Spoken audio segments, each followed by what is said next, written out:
Hey, welcome. Thank you for joining us. This is our first, I guess this is our first monthly series on our streams. We hope that you guys joined us when we were doing the weekly streams. This is our first monthly. We're going to be running these on the last Monday of the month for the time going forwards. So thanks for joining us. Today we're going to be looking at the Rotary blade sharpener. We got all kinds of goodies here for you. As always, my name is Caleb Sneed, and I do sales and marketing here at Wolff Industries. And we've got Glen Burke, who will be doing our training with us. Before we jump into it, though, I just wanted to say we have a lot of new equipment that we're running. This is the first time we've run the stream with all this new equipment, so please let us know in the comments in the chat if you need something. If you need the audio turned up or whatever, just put in the comments and we should be able to make some adjustments and get going. We have a brand new mic up here, so hopefully the audio is a little bit more natural sounding on our voices. We've got a brand new camera here that is 4K. It is super sharp on what Glen's going to be doing here. He's going to be able to focus up a little closer. We're real excited about that. We finally got our video switcher, so I'm not having to run around and unplug cords and plug HDMIs in and all that. We have a Dan cam over here, so we can see Dan and where we're set up with our cameras and everything. He's going to be monitoring the comments, and hopefully we'll be able to throw some comments up on the screen, some questions. So we're excited to get going with everything here and with all this new stuff. So like I said, let us know if you need something. Also, say hello. Let us know where you're watching from. We love seeing comments coming in from other countries around the world, all across the U.S., Canada, out in Hawaii. So say hello. Let us know you're here. I'm going to jump out of the way and let Glen get rotary blade sharpening. Rotary blade sharpening.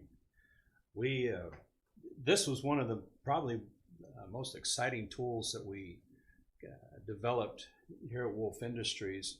And again, it was brought about by just sharpeners saying, hey, can you guys do this? And David and his team got their heads together and they developed a rotary blade sharpener that is extremely versatile. It'll handle everything from a little 28 millimeter blade to 18-inch diameter mattress cutters. So there's a lot you can do with this machine or this fixture. Another beautiful thing about it is if we're set up to sharpen scissors, this is fully ready. Whoops, I just knocked off a blade holder. Everything's ready to sharpen standard shears. You have your standard sharpening wheel, standard honing wheel. So you wanted to jump into doing quilting blades. Let's say you have a quilter's guild or you're doing farmers markets. You have somebody approach you. Say, do you do quilting blades or you do pizza cutters or any number of round blades that you meat slicers. You don't have to change a whole lot on the machine. As a matter of fact, all you've got to do, put the machine on the fixture and you're ready to go. You don't have to take the arm off. If you are going to sharpen shears, while you have this on there, what I would suggest is just laying a towel over the rails. Okay, just get something on there that's going to keep the dust off of your rails, and you can still keep your arm on, sharpen shears. It'll go over to the honing side. Nothing's going to interfere. You're going to have to make some changes on your guards. You may have to tip your guard back if your blade or the round blade that you're trying to sharpen. You may have to tip this eye shield back to get it out of your way. You may have to remove your lower finger guards. But that's just it. You're ready to go. What I want to try to answer is some of the questions that come across, some of the instructions that may not be very clear with the manual, what wheels to use on which blades. If you get the RSQ, that's for quilting blades, you're going to get these blade holders and this slide with the fixture. And this is what all you need for doing the smaller blades up to about a 4-inch round blade. You go, 4.5 maybe. But after that, you're going to have to get an RSL. The RSL is going to come with the larger blade holders and the small blade holders. So everything that you see here, plus the riser blocks, will give you the opportunity to sharpen, larger round blades. And we're going to come to that setup here in a little bit. But what we're going to do is we're going to start off with doing I'm going to work up from the smallest quilting blade, the 28 millimeter, on up to a 4.5-inch diameter blade here, and just show you the steps you have to take to get it set up to do these. With a manual, it shows the wheels in a specific orientation. In other words, if you're doing the quilting blades, you'll have your honing wheel on the left and a polishing wheel on the right. In actuality, it doesn't matter what side those wheels are on, simply because you're not having to work with the cutting edge up and the cutting edge down like you are with a scissor. So when you're sharpening the round blades, your cutting edge is always going to be sharpened with the wheel coming down, and your burr is going to develop on the back side of the blade. That being said, this is set up for doing your standard sharpening shears, standard bevel shears. So if I'm going to change over to doing quilting blades, I'm going to take my honing wheel, put it over here with where the sharpening wheel is, and I'm going to put a polishing wheel over on the right hand side. So I've already taken my screws out of my covers. I'm going to pop these covers off.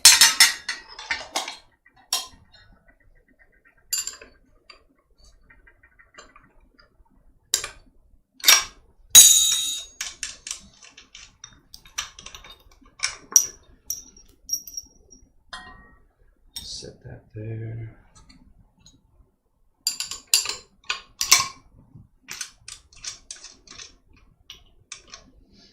Now again, it doesn't matter what side the wheels are. I'm just going to set this up in the normal progression that I'm used to sharpen. You sharpen left, hone right. And I'm going to move my finger guard down a little. This one I move up.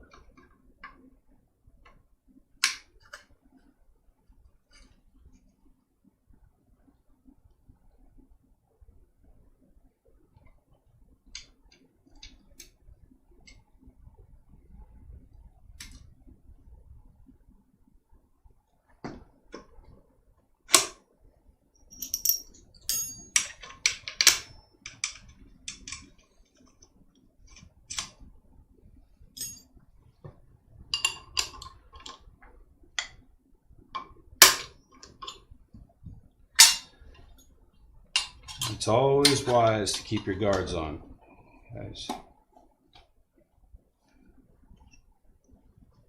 And I'll put the polishing wheel on the right hand side.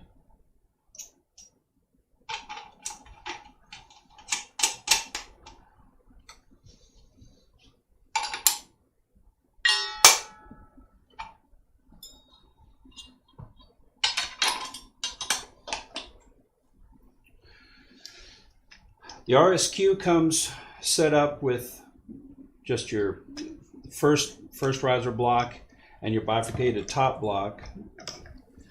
Also, I'm going to show you, Dan, if you can give me the top view. All right. Notice there are no angle marks. These are simply numerical delineations to give you an idea or maybe keep track of where you want to set the specific angle. Okay, again, these are not angle marks. This is simply a way for you to write down, like say on a 28 millimeter, you have it on 3. You lock it down and you'll do all your 28 millimeters on 3. We don't know yet, but again, we've had folks question, where the angle's set. The angle is set by loosening your angle lock, and then the head pivots up and down. They want to know what angle. It's whatever angle you scratch test at. So this is how you're going to determine what angle. This cone is for doing the 28 millimeter blades. It's got a severe taper so that you're able to have the proper amount of clearance for this small blade. Something unique about this cone, some folks may not be able to see, but it is there. There is a very, very thin lip right in the center of the cone. Okay. I love this new camera, guys. This will accommodate centering the 28 millimeter blade on that holder. What I suggest is put your blade on,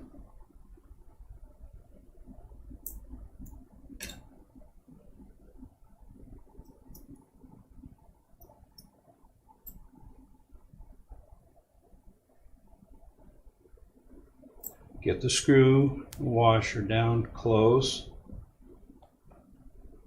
Make sure the blade's on that lip.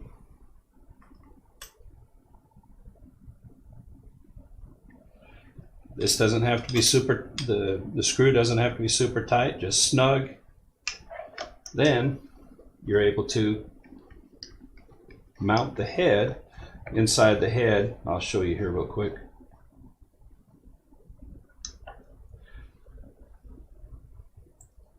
Is an Allen screw that's going to screw into the chuck.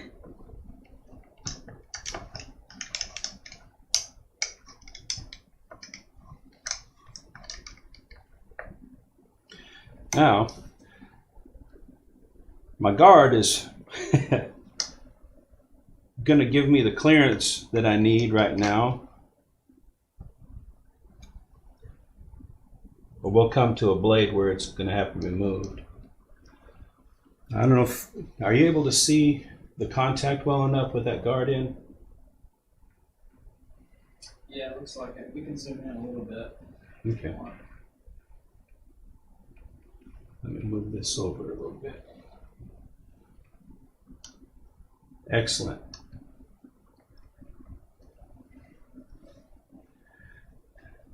Now, there it is.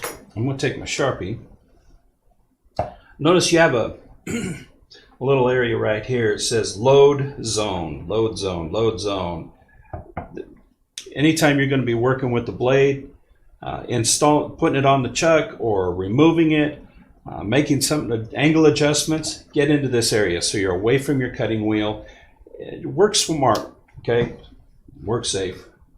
What I'm going to do is mark the edge of the wheel, or I'm sorry, the edge of the blade.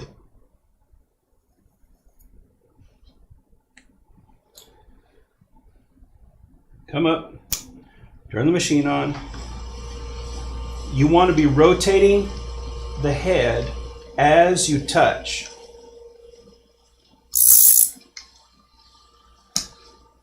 I don't know if you can see.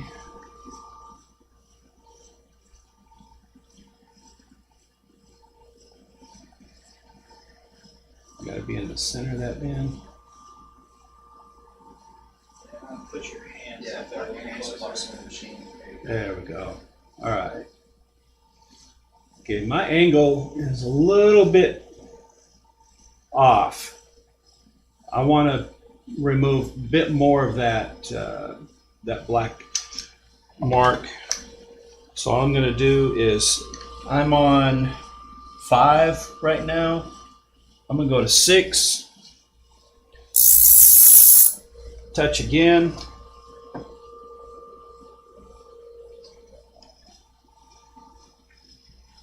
I like that a little bit better. I don't think I'll be able to get to 7 just because my screw. Try 6.5. Yep, there's my screw. So there's 6. Now there's this, in the manual it tells you to spin it a certain number of times. What I try to look for is a burr developing on the back side of the blade. Get it more right here. If there isn't a burr that's going to develop on this back side, just because it's a harder steel, then certainly look for damage. Make sure the damage is removed. I need to make sure I'm in the picture, huh? Having a good bright light shining on the edge of the blade will help you see whether or not you've removed the damage or if you're getting a burr off that. The burr, I don't know if we can get a good picture of this. This particular blade develops a really nice burr. Yep. You can see that burr moving back and forth, coming off like that.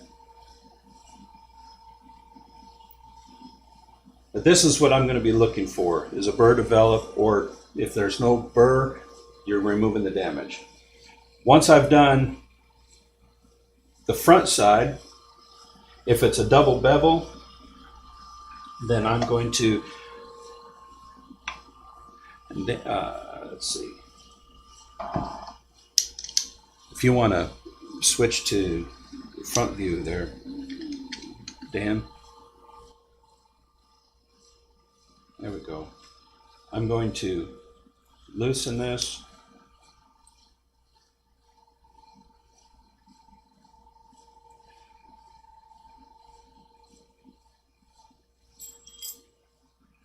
Flip it over to the side that doesn't have the Sharpie, since I dropped it and didn't physically turn it over with my hand.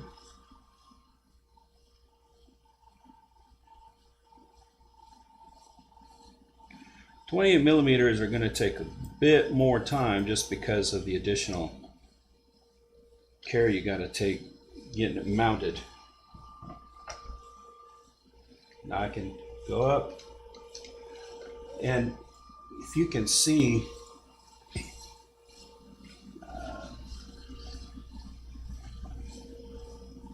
on the front view, oh, sorry about that, Dan. You can see on the front view, I'm using my fingers to adjust how slow, how fast I move in while I'm sharpening.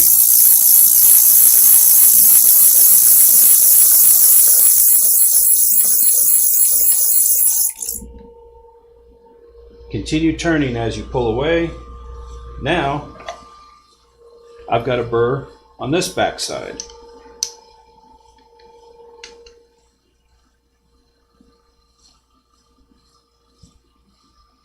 I'm going to remove the screw.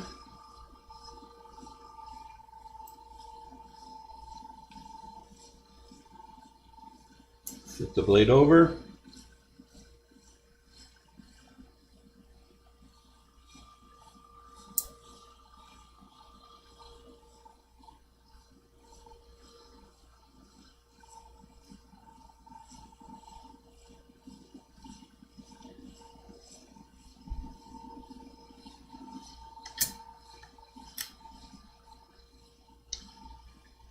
Now I'm ready to polish. I'm going to use a little bit of polishing compound. Now, you don't have to spend as much time on the polishing wheel as you do over on the sharpening wheel. Okay? All I'm going to do is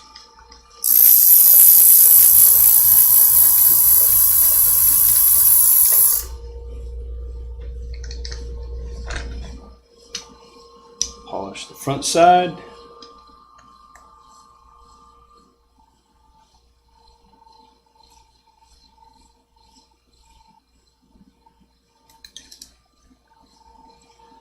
Flip it over.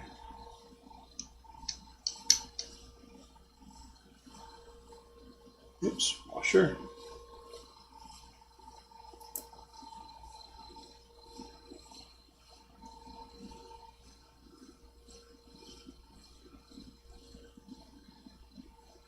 And we'll polish the back side.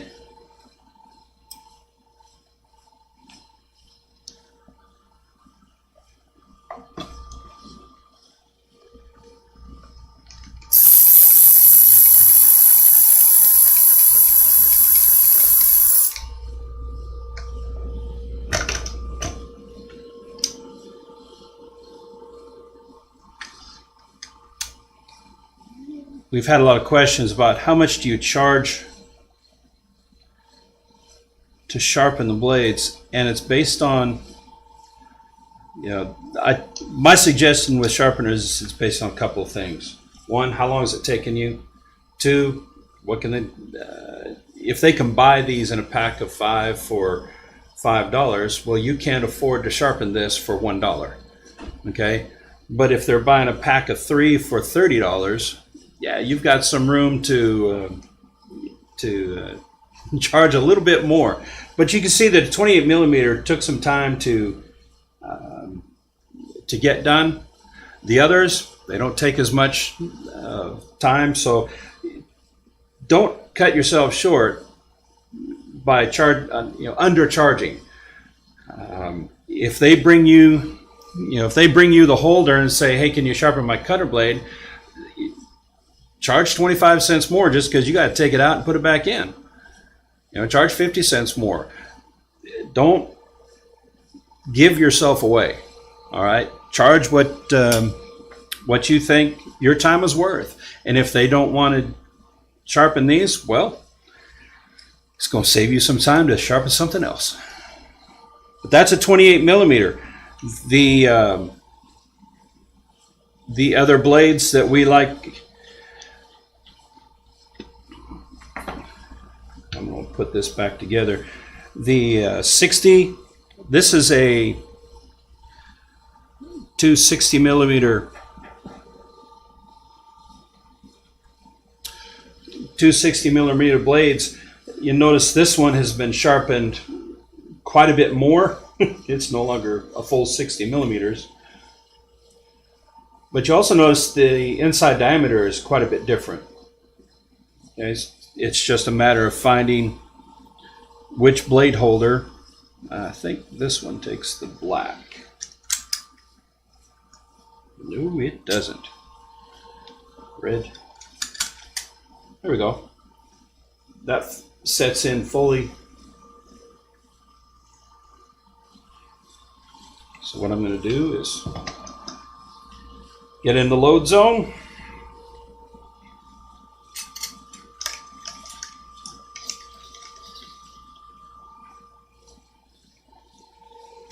And do my scratch test.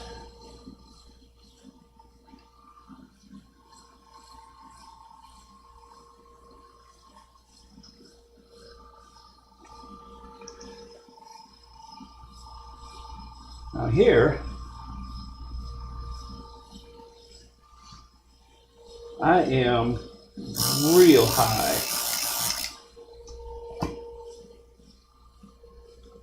I was actually rubbing quite a bit higher than the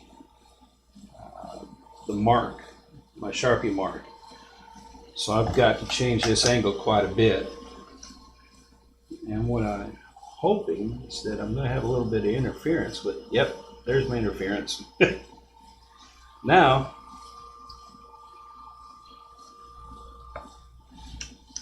I'm going to remove this so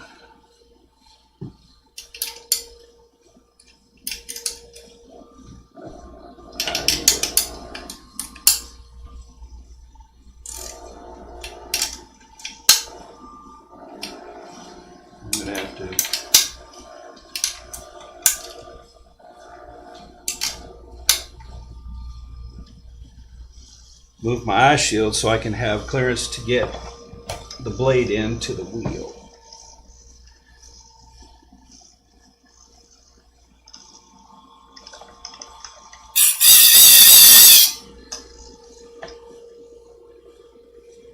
I like that. That actually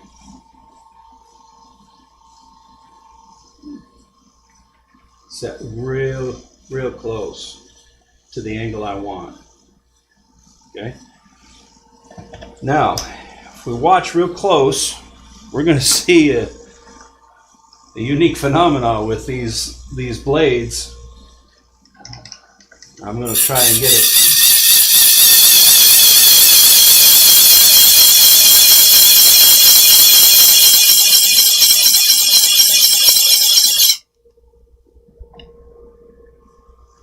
I don't know if you're able to see,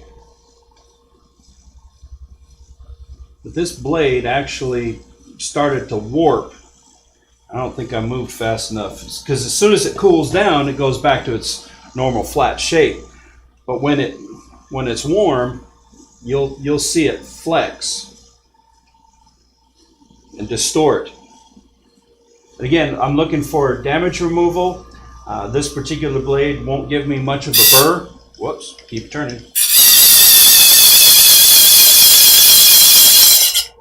Well, we'll put the other blade on there.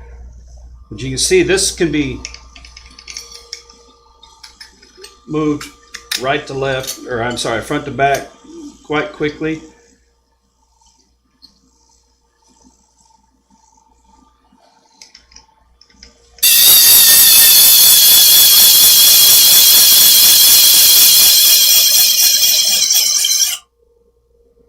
I don't know if you're able to, no, it's rather difficult to see that warp. I just wanted to mention it so you don't get in a panic when you see that blade start to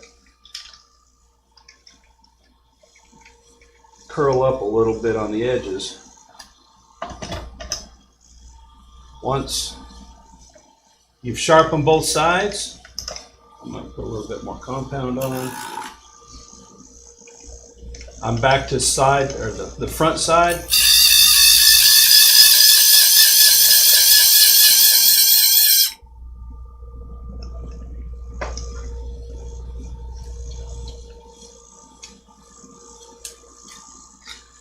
Flip it over. Now these blades are easy to get done in a minute.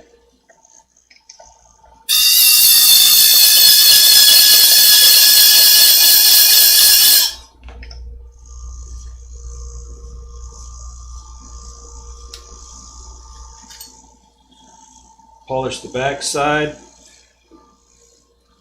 You can clean them off with a just a little spray of alcohol. Take that Sharpie off.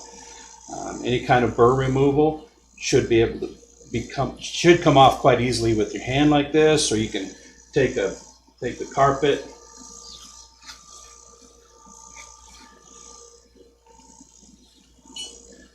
This particular shear, I need a larger holder.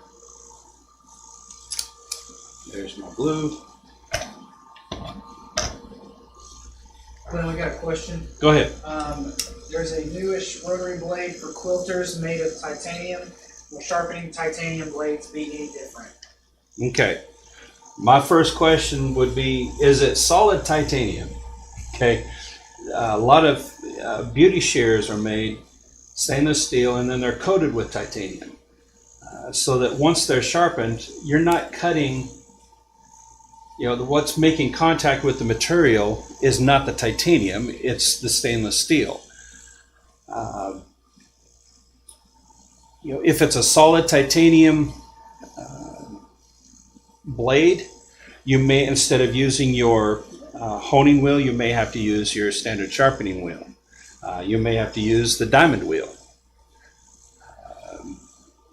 Honestly, I haven't seen the blade that you're talking about to know whether or not it's just titanium coated or whether it's solid titanium, which I seriously doubt, because that would be one seriously expensive little blade to use. the most likely it is a titanium coated. And if it's titanium coated, if you look at the very cutting edge where they sharpened it, that titanium is not on there. It's just the stainless steel, just like any beauty shear. Right. And then there's one. There is one from Ryan. Can you walk through the different adapters and talk to the different types of blades that we have sharpened? Okay. As far as the different types of blades, these are just the quilting blades, and I wanted to try and get a burr up on this one. The blade holders, I did not check the angle on that, shame on me.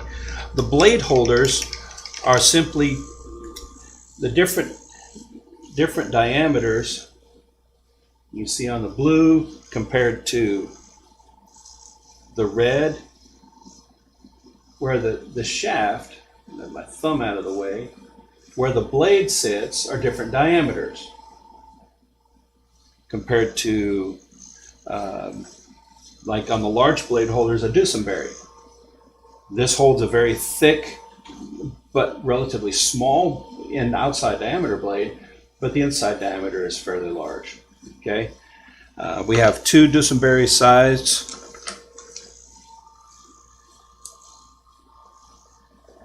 One obviously larger, and there we go, and one smaller.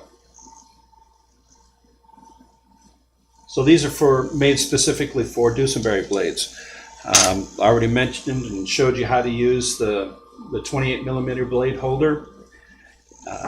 We have, in the large blades, we have the holder that accommodates, and I should have I could tell you the exact inside diameter that these carry, but I believe it's online, where it'll show you the exact inside diameter for each ring would help hold. And it also comes with a section of all thread with a wing nut to hold this tight.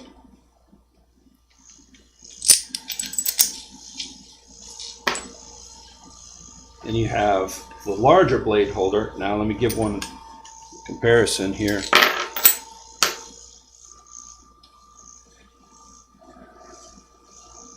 So again, this is going to be for obviously your larger blades, but it may be that you have a 4-inch blade with a large inside diameter. Now this particular blade, I pulled it out because we don't have anything that fits this.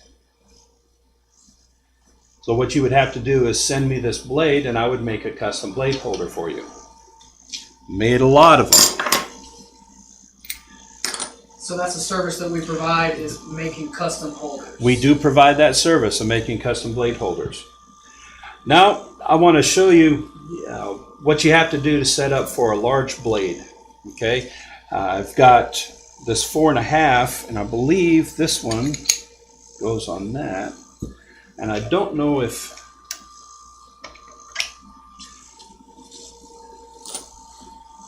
while you're setting this up, go ahead. When you are sharpening like quilter blades or rotary blades, do you test after you sharpen?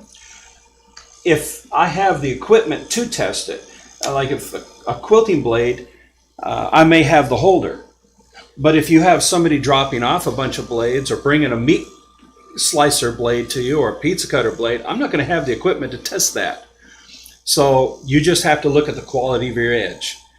Make sure the burrs are removed. We have blades that come to us from the poultry industry. You don't want burrs on those blades. So make sure that you've done a very good job in removing the burr. But it's really,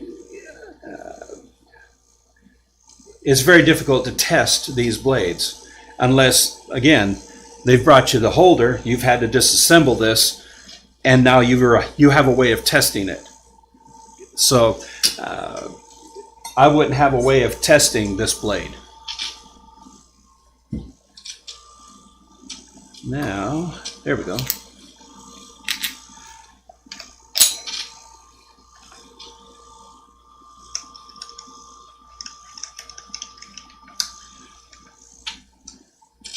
This particular blade, I've got to raise this base up, and we may want to go to front view.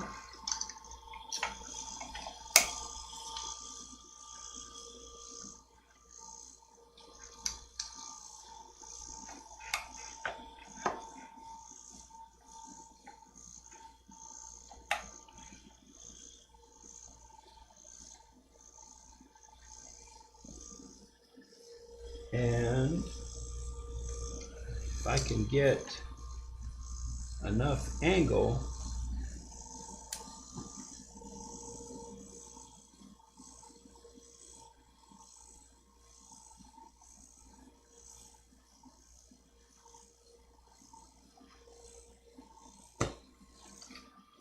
scratch this.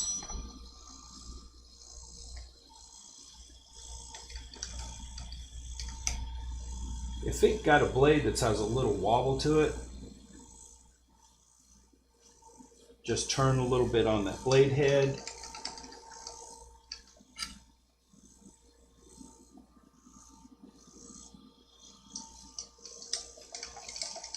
And it'll balance out.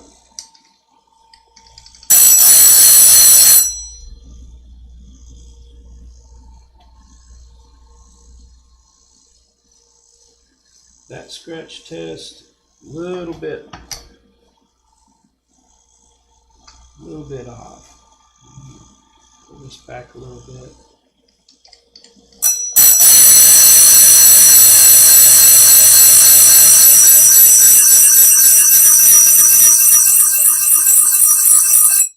What I'm looking for, again, on this particular blade is the burr to develop on this back side. What's unique about this blade is it's a single bevel. And so what I'm going to use is the pink cone to take that burr off. And all I'm doing is holding it flat against the back. You want to carefully pinch the two together.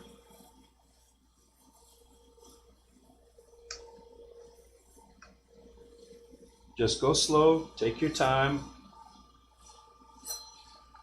You can use the flat side or the short side of the stick.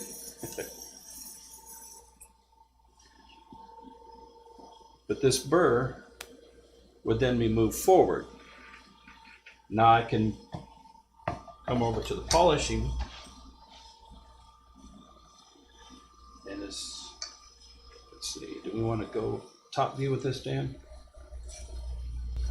Because it's kind of hidden behind the front view. There we go.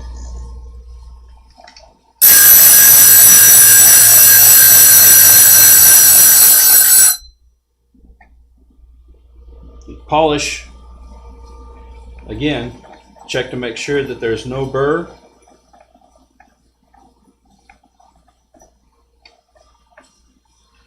I'm in the no-load zone.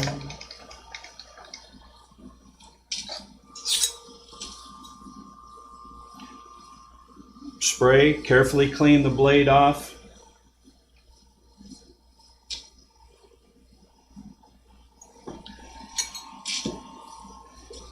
That's going to be the probably the max that you're going to be able to do. The maxed outside diameter is going to be to 4.5 inches, because once you go any bigger, like this 10-inch, this 10-inch diameter, that's going to create some different issues. Let's look at them. I'm going to turn this off. Now this actually has a 1-inch diameter, so I'm going to be using the same holder, blade holder.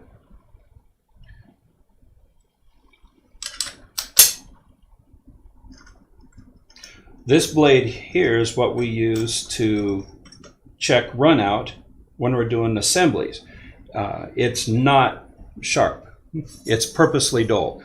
So I'm going to show you how to set up, but I'm not going to sharpen it. Okay, obviously we're much lower than our wheel. I'm going to have to get my riser blocks put in, but this thickness of a blade, as well as this 4.5, I probably could have changed over to the standard sharpening wheel to do this. You would certainly get a much larger burr, but a large blade like this, I'm going to change over to the standard sharpening wheel, and then I'm going to have my honing wheel in place of the polishing wheel. So we're going to change over for that. If you don't have any questions, we can go to. Yeah, we got a question here. Are there different types of cutting edges we need to be concerned with? until the bevel are rounded, or Yeah, like I mentioned with the 4.5 we just looked at, it's a single bevel. So you're gonna need a pink hone, a way to remove the burr from the back of the blade. I like using the pink hone. You could use the white hone. But some way to get that burr off. There's unique blades. I actually had a customer send in it wasn't a full round, it was just a half round. So we made a blade holder for that, and instead of doing a full 360, you just swung like a pendulum, and it worked. It was impractical for them to have somebody spend the time, so they opted not to get the sharpener for that particular blade, but they got it for others. I've seen some blades that have notches cut in them. Again, if it's round, I've seen some that are octagonal. Some had slightly rounded 5-sided blades. You'd have to talk with the customer and see if they're okay with you starting to round that shape out. It may be necessary in order for you or for them to cut a particular material. But you're going to have just single bevel or double bevel blades. That's about it.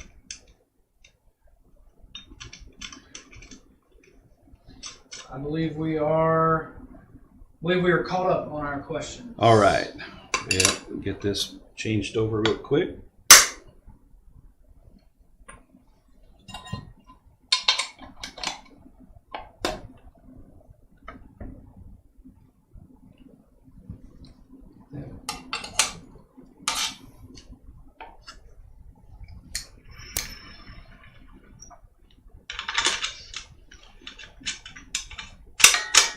Now, if you're set up sharpening scissors with your standard sharpening wheel and honing wheel, I don't suggest doing quilting blades on these wheels. If you're set up with the Okami Gold, like your 800 grit diamond wheel and your polishing wheel, you could use your diamond wheel to sharpen the blades. It's going to do kind of like a one-step sharpen and polish at the same time. But again, if you're doing the smaller quilting blades, you do want to polish those. But if you're using like the diamond wheel to sharpen like your larger blades or your thicker steel blades, then you want to think about, do I want to use up my diamond wheel doing this, or do I just go ahead and change out my wheels? I would suggest changing your wheels out. Now I'm going to take this blade off to put the riser blocks on. If you want to go to the front view, Dan,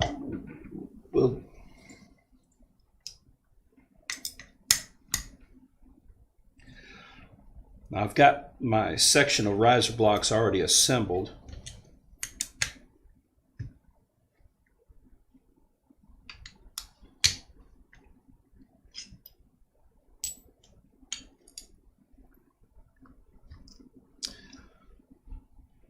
It'll come with 2 riser blocks for the RSL.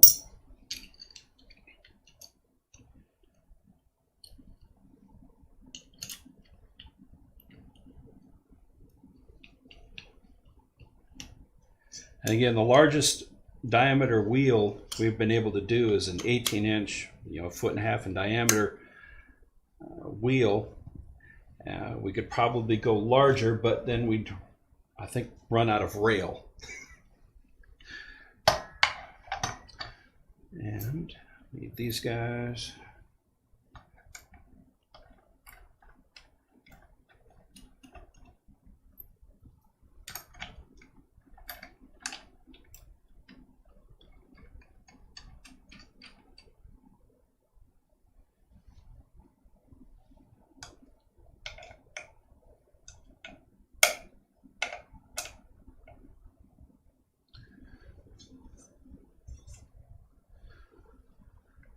Now we can get this blade into the center of the wheel. I want mine.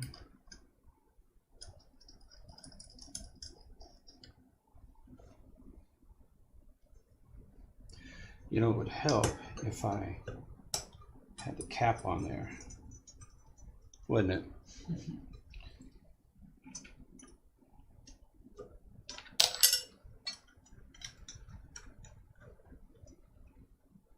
See, I passed that test.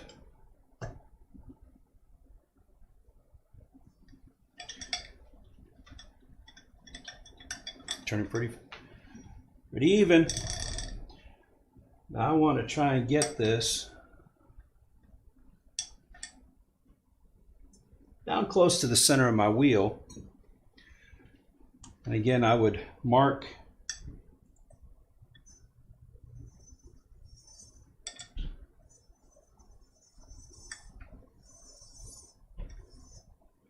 the edge of my blade, turn the machine on.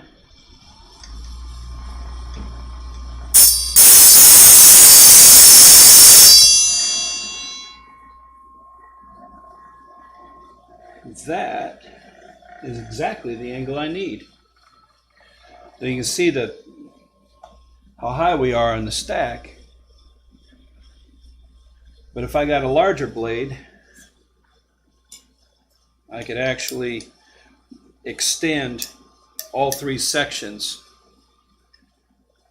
to do a larger blade. If it's smaller, if it's between 10 and 4.5, I could take this middle block out and use those extensions. But you would do the sharpening on the front side, turn it over, sharpen the back side, turn it over again, hone the front side, and then hone the back side. All the while, we haven't had to take the arm off, and you're still able to sharpen scissors. I really like this fixture. It's an income potential for sharpeners. It's a very unique income opportunity because it's a niche. There are not a lot of rotary blade sharpeners out there. So, if you've got customers asking about it, they will talk amongst each other. The pizza cutters, yeah, you might get some business there, but you look at the different industries around you, and they're using round blades. And I've had one customer, he got into one particular plant, and he's sharpening blades. He sent me one. I made a special head for it. That plant talked to another plant, and now he's going to several different factories sharpening round blades, and he's the only one, he thinks, in the state that's doing any kind of service like this, besides them having to send it off to a machine shop. He asked me, how much do I charge for those big blades? And I said, well, it depends on how much care you have in packaging them, getting them back to the factory. Are you driving them? Are they coming to pick them up? Are you doing UPS? All these costs are going to go into your price in sharpening. But a ballpark that I gave him, and I honestly don't know how much he's charged, but a ballpark I gave him is charge a third of the cost of the blade, so that the company gets 3 sharpenings before they'd have to, before it equals the price of a brand new blade. But and if you're looking at expanding your income base, look at getting a rotary blade sharpener. Yeah, cool. So I just wanted to thank Glenn for going through this and highlight some of the comments that we've had. And if there are any last minute questions that come through, we can answer those.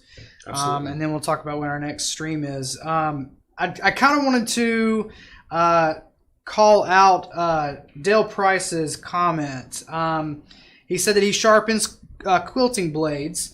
And because of that, he's a local hero. He's cutting through 8 layers of material. So he is test cutting with the quilting blades. But the thing that I thought was really interesting that he said is he uses the Rotary service as an incentive for the rest of his business. So and so I thought that was a really cool. I want to thank Dale. We threw it up on the screen there.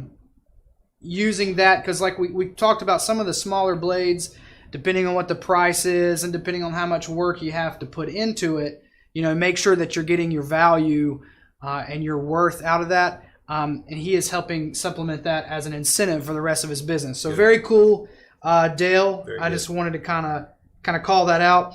I believe we're caught up on questions here. So yeah. Our next stream is going to be the last Monday of July. I believe that is July 27th. That'll be the next time that we'll be doing this. And I want to say that maybe we'll make some adjustments to the audio again based off of kind of what we were seeing at the beginning of the stream. It was a little bit louder on me, a little bit quieter on him. So we'll try to make some adjustments there to help you guys hear us better and all that kind of stuff. Thank you very much for joining us. Keep up with our emails and on our Facebook page as we start to release the topic for the next stream in July. So we'll be here same time, same place. That's 11 a.m. Eastern, the last Monday of July. Thanks, guys. Thank you.